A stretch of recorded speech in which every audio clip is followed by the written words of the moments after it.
Welcome everyone. Today's story tells about the 2013 and 2014 cyber attacks on Yahoo. I hope you all enjoy, and please remember to like and subscribe, or we will revert back to the dark ages.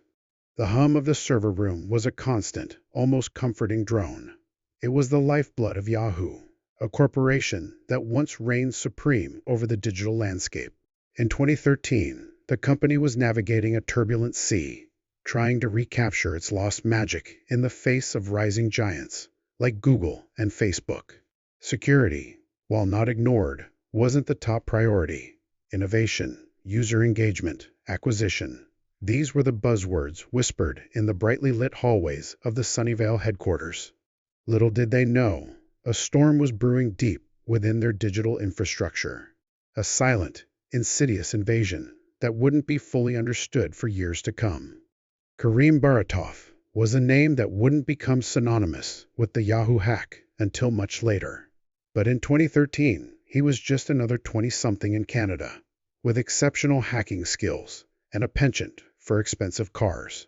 Baratov wasn't a sophisticated nation-state actor. He was a freelancer, a hired gun, a digital mercenary, and he had just received an enticing offer.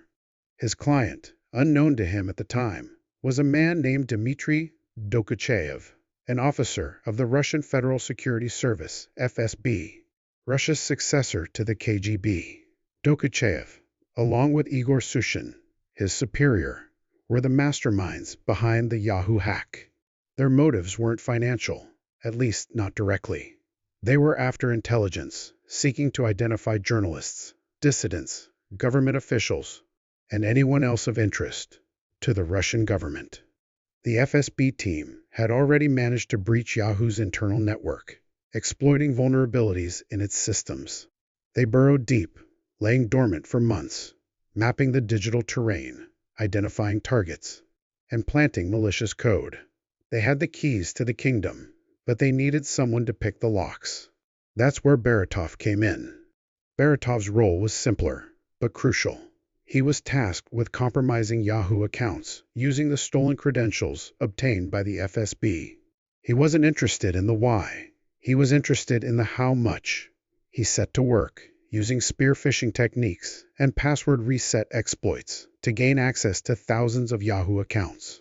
Meanwhile, back at Yahoo, the security team, led by Chief Information Security Officer Alex Stamos, was aware of suspicious activity. They saw unusual login attempts and patterns of data access. They launched investigations, implemented security patches, and tried to contain the breaches.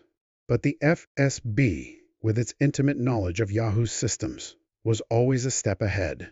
They covered their tracks meticulously, wiping logs and rotating their points of entry.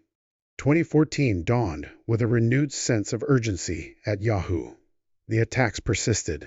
Stamos and his team were playing a cat-and-mouse game with an invisible adversary, a shadowy figure that seemed to anticipate their every move. They brought in outside security firms, consulted with law enforcement agencies, and poured resources into bolstering their defenses. Yet, the breach continued. The scale of the hack was staggering. Over 500 million Yahoo accounts were compromised in 2014. Adding to the estimated 3 billion accounts breached in 2013. Names, email addresses, dates of birth, security questions and answers, and even encrypted passwords were stolen. This wasn't just a data breach. It was a privacy Armageddon. For years, the hack remained largely undetected by the public. Yahoo downplayed the severity of the incident, referring to it as a state-sponsored actor attack, without providing specific details. The company was in the midst of negotiating a sale to Verizon, and revealing the full extent of the breach could have jeopardized the deal. Behind closed doors, however, the FBI was building its case. They traced the attacks back to the FSB and identified the key players involved. But bringing them to justice would be a complex and delicate diplomatic dance.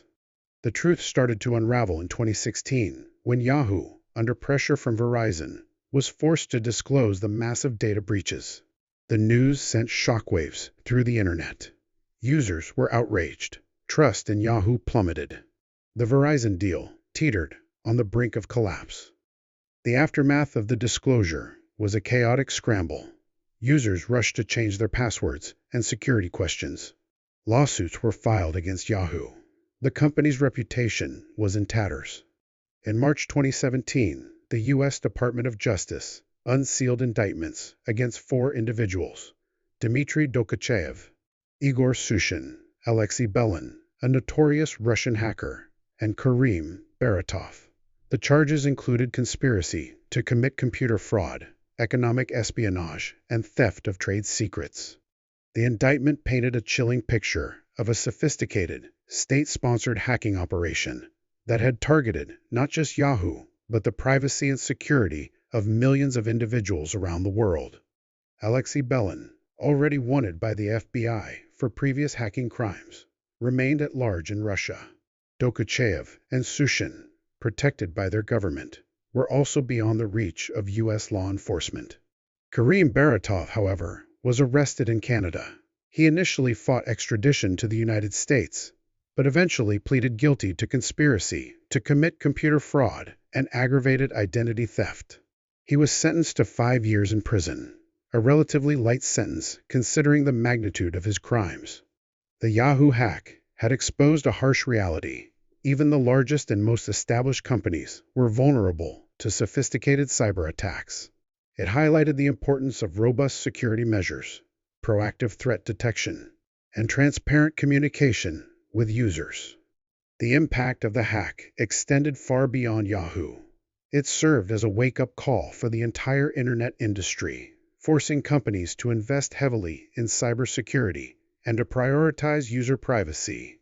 It also underscored the growing threat of state-sponsored hacking and the challenges of holding nation-states accountable for their actions in cyberspace. The story of the Yahoo hack is a cautionary tale, a reminder that in the digital age, data is the new currency, and those who control the data control the power. It is a story of ambition, greed, espionage, and the devastating consequences of unchecked power in the digital realm. The ramifications of the hack continue to be felt even today. Lawsuits are still being litigated, and the long-term effects on the victims are immeasurable. The stolen data could be used for identity theft, financial fraud, and even political manipulation. The Yahoo hacks of 2013 and 2014 weren't just a security breach. They were a betrayal of trust, a violation of privacy, and a stark warning about the dangers that lurk in the digital shadows. They revealed the devil in the data, a malevolent force that can wreak havoc on a global scale. And they served as a powerful lesson. In the age of information, security is not a luxury. It is a necessity. Thank you for listening, and please remember to like and subscribe. The Dark Ages sound cool until you're eating some bread and you enter the third dimension.